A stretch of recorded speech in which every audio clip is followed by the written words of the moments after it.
Good morning, good afternoon, good evening, and welcome back to the Thai Expat Daily Show. I'm your host, Kira Mack, as always, and delighted you've been able to join us yet again for another show. Now, before we do get started, don't forget to like this video and subscribe to the channel if you already haven't.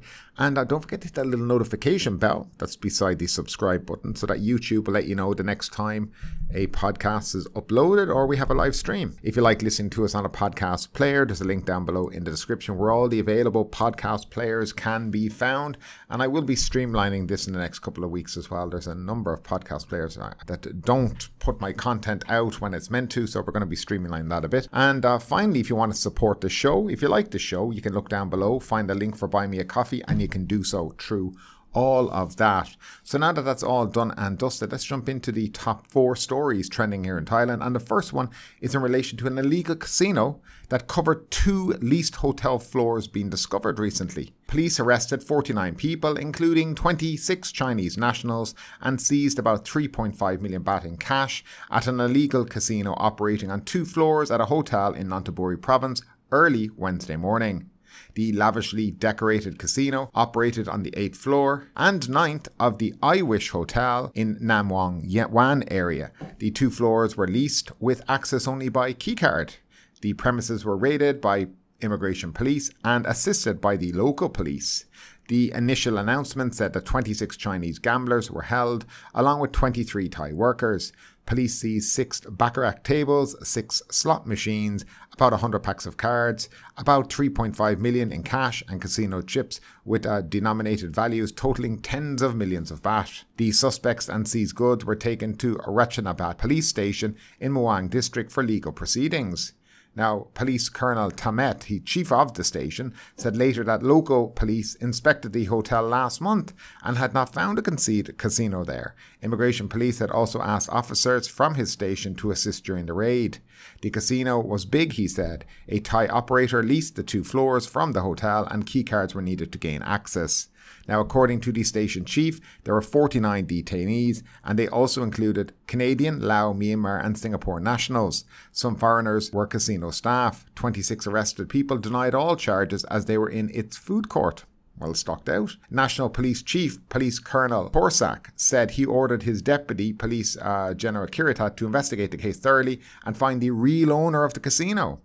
His deputy would look into the rumour that foreigners ran the casino, and police would take legal action against any officials who illegally supported the illicit business, said Police General Torsak. Senior police officers in the locality of the casino had not been transferred pending the investigation, the National Police Chief said. So, again, more illicit things being done by Chinese nationals here in the country. Again, it's a foreigner's fault, but, I mean, it's been...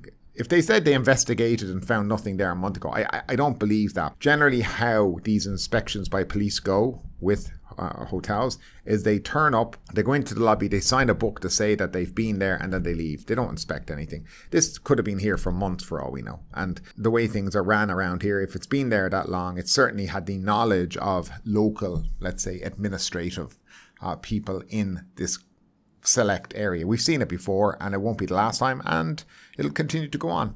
But nevertheless, for people who don't know, gambling in Thailand is completely illegal except for the National Lottery. There is talk about introducing casinos to certain select areas in the next few years, but that hasn't gone very far at all at the moment, and probably just more talking than anything else. But nevertheless, yeah, people were caught, probably grassed up by somebody in the hotel who's seen something going on and decided that they would let the police know. But nevertheless, we'll move on to the next story. And the next story is an interesting one too. The government plots duty-free paradise. The government has initiated a study aimed at transforming Thailand into a duty-free paradise, a crucial step in positioning the country as a prime tourism and shopping hub.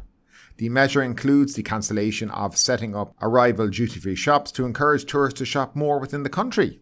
The Cabinet on Tuesday agreed in principle to 5 core measures proposed by the Ministry of Finance aimed at bolstering the country's status as a premier destination for tourism and shopping, government spokesman Chai Wat Kranonk said on Tuesday. The first measure is aimed at encouraging domestic spending among locals and international tourists by offering them more tax and financial benefits, said the spokesman.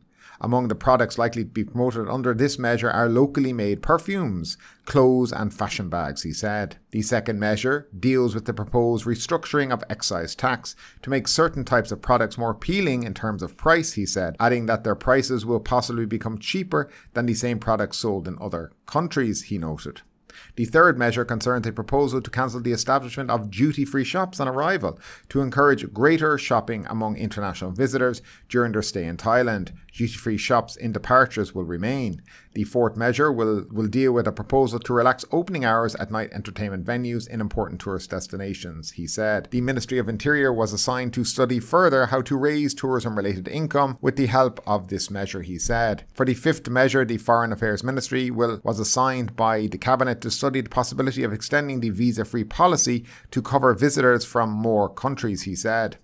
The Ministry of Finance will look at how to attract more foreign tourists to Thailand to buy brand name products here. For instance, what products on the shelves of arrival duty-free shops could possibly be changed from imported products to Thai products, he said. These ministries are expected to come up with detailed findings from their assigned studies and report to the Cabinet next year, Mr. Choi said. These measures to support Thailand becoming a tourism and shopping hub are part of the government's economic stimulation policies, he noted. So a new plan to kind of encourage people when they come to Thailand to buy more stuff, I guess. Hopefully not junk. And when they talk about perfumes and they talk about, designer bags and all that, one of the big problems and one of the things that people, when they come to this country, have is whether or not the item they're being sold is actually real. Is the perfume real? Is the handbag real? Is whatever they're buying a designer name, is it real? Because Thailand is very lax when it comes to practicing the laws in relation to kind of copywriting and copying things. We do see from time to time raids on local markets, but whether or not you go into a shop and what you're buying is legitimate is still a big problem here in Thailand. And you still have in the back of your mind that kind of, is what I'm picking up from this shop real? Now, if you go to, for an example, a Coach shop or Louis Vuitton, you can be sure that 99% that what you're buying is legit because it's a branded store and it is run by them. But when you start stepping out of these shops and going to other places, that's where the confusion sets in and the doubt sets in. So I do think if Thailand wants to be seen as a shopping hub, a duty-free paradise, what it needs to do firstly is ensure that what's being sold is legit and that people feel like when they're buying something, they know they're getting what they're meant to be buying. And now, if you want to do all these tax incentives and everything else, absolutely no problem with that at all. Having the duty-free, by the way, when you're coming into Thailand, I always found that a little bit weird. Having the duty-free after the arrivals. You don't find it in a lot of countries, from my recollection, Of course, when you're traveling a long distance, you'll do multiple airports. You can always buy duty-free in other airports along the way if you've, a connecting flight or anything like that. So I don't know if it's legitimately a good plan. Maybe when they come back from the study, they'll might realize it actually probably might not work. But I'd love to know what you think about it. Do you think it's a good idea?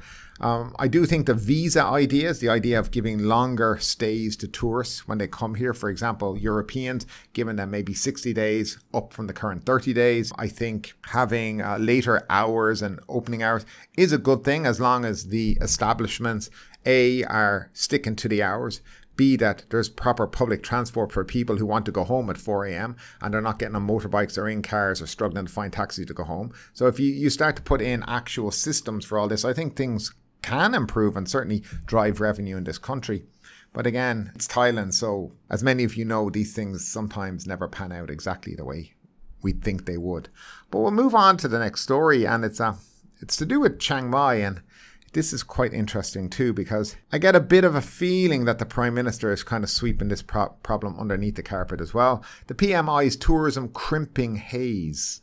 So Prime Minister Thavisin on Wednesday voiced concern over the impact of PM 2.5 pollution on Chiang Mai's tourism industry during the high season and pledged to hold talks with neighbouring countries to combat haze and smog pollution.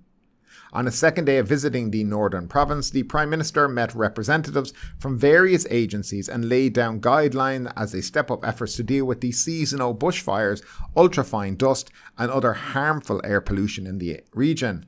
I can see that they take the air pollution issue seriously and want to lessen the problem. I use the word lessen because it's extremely challenging to eliminate the problem. Let's be realistic, he said. The Prime Minister stressed the need to curb sources of PM 2.5 that have long affected people's health, saying exhaust fumes, slash and burn farming and waste management must be addressed. A wider use of renewable energy and a transition to electric vehicles could significantly reduce air pollution.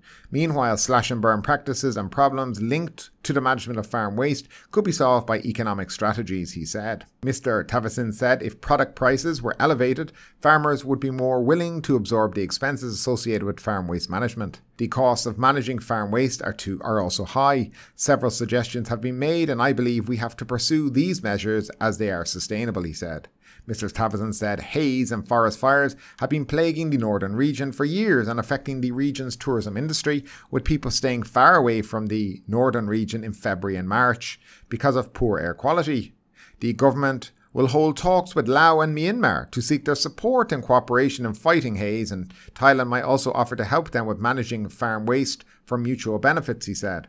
He said cooperation from business is also essential to promote clean air and strongly urged them to buy farm products from those that comply with regulation. He said that the Clean Air Bill would hold accountable those responsible for sources of air pollution outside national borders. According to the Kasagorn Research Centre, the estimated economic losses from the haze and smog problem on tourism in the north during the 5-day Songkran Festival this year, that was April 13-7, could be as high as 700 million baht. Now, a couple of things to start off to take by this. During the pre-election, everybody spoke about we're going to combat this, we're going to do something about this. And it's baffling to me when the Prime Minister of the country says the first thing he says is, I see that they take the air pollution issue seriously here. Well, of course they take it seriously, Prime Minister. Their livelihoods and their health are highly affected by the lack of any movement from the government in relation to this over any time. So the first thing we note here, right, is the previous government under Prayut have done nothing, have never took care of the problem and had set no plans in the future to take care of it. There's nothing being done. I think this has become very obvious. Now we have a new Prime Minister. And he's saying, well, we have all these things to do, slash and burn, we have to talk with other countries. So the first thing I would say is deal with what you can deal with in your own country. So slash and burn, all this burning, you need to stamp it out this year immediately. People cannot afford to have their livelihoods disrupted because the government are afraid.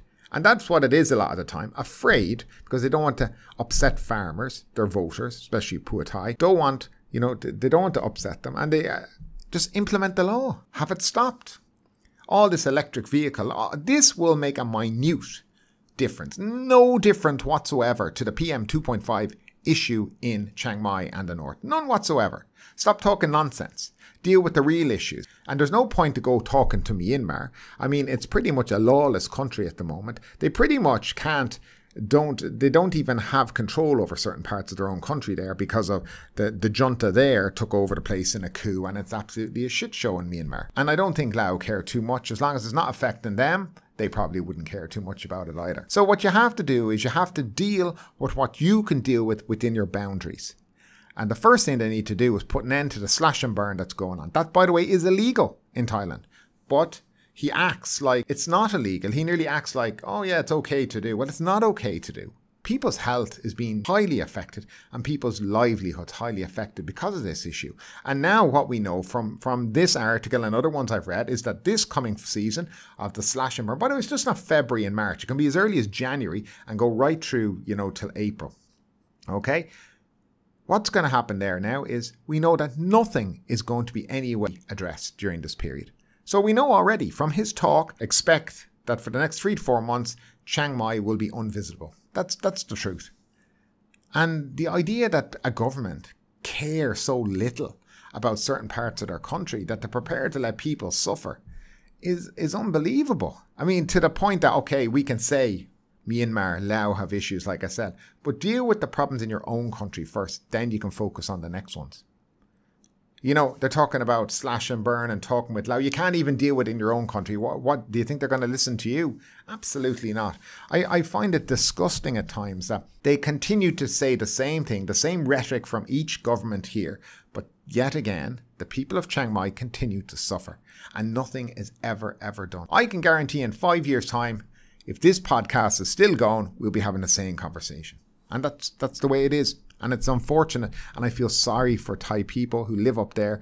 And I feel sorry for the tourists who tried to go there to support the community, but then decide they can't because of the absolute disgrace of the air quality up there. And there's a couple of small reasons. We know what they are, but they won't deal with them. They'll just brush it under the carpet yet again. Anyway, I'd love to know your opinion. I mean, if you're a person who travels here in Thailand, would you go up to Chiang Mai? Probably not. I won't be, I can tell you that. But nevertheless, we'll move along to the next and final story. I don't know how to pronounce this place, but we'll give it a go. Concert in Kelantan, which is in Malaysia, with sexy Thai dancers stirs controversy. A concert featuring a well-known Thai folk songstress and scantily clad dancers at a Buddhist festival to celebrate Loy Krathong has stirred controversy in the conservative Malaysian state of Kelantan, according to Malaysian media. Video clips of the November 24th event have gone viral, triggering a heated debate across social media platforms and prompting some netizens to call for an investigation, the New Straits Times reported. The concert was held in conjunction with the Loy Krathong festival in the vicinity of a Buddhist temple in Bangkok, 25 kilometers east of the state capital, Kota Bharu. Bangkok had a sizable Malaysian Thai community. Videos and pictures have gone viral, and they show the Thai artist Tung Pang Chanakan performing with her dancers on the stage in a sexy attire with the crowd dancing alongside. Now, I've actually seen this dancer on TikTok, and it is a little provocative at times, but I mean, it's nothing too crazy. But what is quite interesting is Malaysia, and as I think a lot of people know, is that we've had a lot of international singers turn up there in the last 6 months, a year, have said a couple of things that, you know, have not been correct, let's say, in relation to the LGBTQ community, and had their shows shut down halfway through. So it does make you wonder, a bit like Thailand, one rule for one set and one rule for another set of people. But this again was at a Buddhist temple. It's kind of the norm. I've seen this in Thailand a lot. I think a lot of you will know the kind of shows I'm talking about. You have a singer and you have girls dressed in, they're just dancing, and that's really it. But again, I think overreaction to everything all the time. Malaysia especially, I think sometimes overreact to too many things like this. There's a lot of people there. They're all having a good time. They're enjoying the concert. They're enjoying it all. Let people live their lives. That's what I have to say. Unless they're doing something that's, I mean, completely immoral to the point, you know, that you have to call in the police or something, then I see no real issue in it all. But nevertheless, that is it for today, folks. Sorry if you heard some dogs barking. They were mine. But nevertheless, thanks for tuning in as always. We'll be back in the next couple of days, and we'll try to be a lot more consistent for the month of December. Again, thank you for tuning in. Happy December. Christmas is only 25 days away. Enjoy it all. Take care and have a great day. But ultimately, with this story or anything else that stood out to you today, I'd love to know your thoughts in the comments down below. Because yes, this is a news show, but it's also a conversation. Now keep that conversation going. Make sure you like this video, subscribe to the channel, share the video, and do all the good stuff that does help that YouTube algorithm. But ultimately, my name is Kieran Mack. You've been listening to the Thai Expat Daily Show, and we will see you next time.